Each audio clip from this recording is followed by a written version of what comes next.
Professional networking is establishing and maintaining informal relationships with people that could bring advantages such as career, business, or academic opportunities. To put it simply, networking is talking to people, becoming friendly and acquainted, and building a relationship with them. Why network? An ABC News study showed that up to 70 to 80% of jobs are found through networking, while an Aberdeen study found that 73% of 18 to 34-year-olds found their last job through a social network. Herd Wisdom also found that 89% of recruiters report having hired someone through LinkedIn.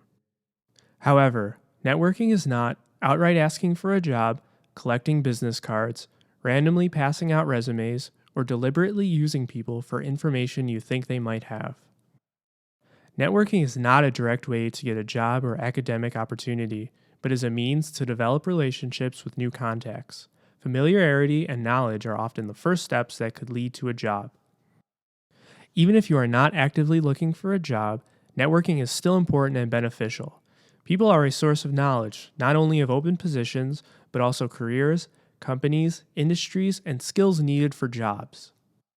Interactions with people outside your social circle allow you to gather advice from different perspectives.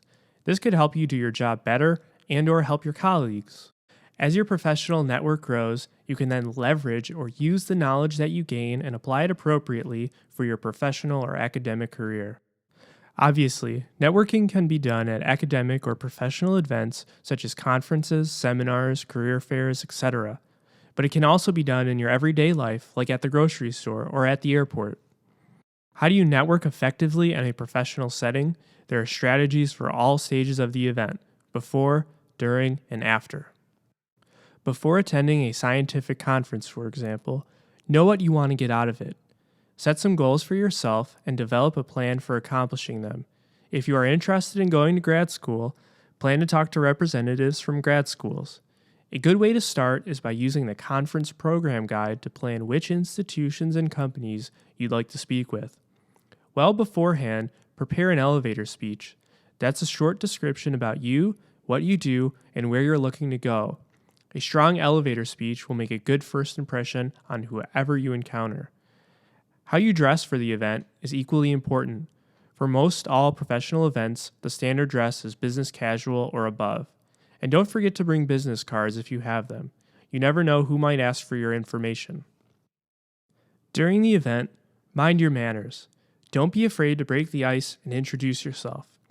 When doing so, make eye contact and give a firm handshake. When in a group setting, have everyone introduce themselves as well. As the interaction goes on, a good way to sustain the conversation and get everyone involved is to ask open-ended questions. Obviously, as you are chatting with an individual or a group, you want to be an active listener, pay close attention, and use open body language. At the conclusion of the interaction, thank the person for their time and ask to exchange information. After the event, send a follow-up email to your new contacts. The sooner the better. Remember to thank them again for taking the time to talk to you. Be specific in the email about your interaction to help jog the person's memory about meeting. Conferences can be huge events, and any person may meet several hundred people. As you start to build relationships, devise a plan or timeline to keep yourself in touch with them as time goes on. And connect with them on LinkedIn as well to see who they are connected to and to learn more about their professional history. Networking is a continuous process. It is definitely a skill you will use more and more in your career. It takes time to identify the appropriate people, meet them, and build a good relationship with them. Be sure to stay connected to people on a regular basis. This doesn't mean you need to email everyone in your circle once a week, or even once a month, but make time to reach out to the people who have given you a great deal of information and time more regularly.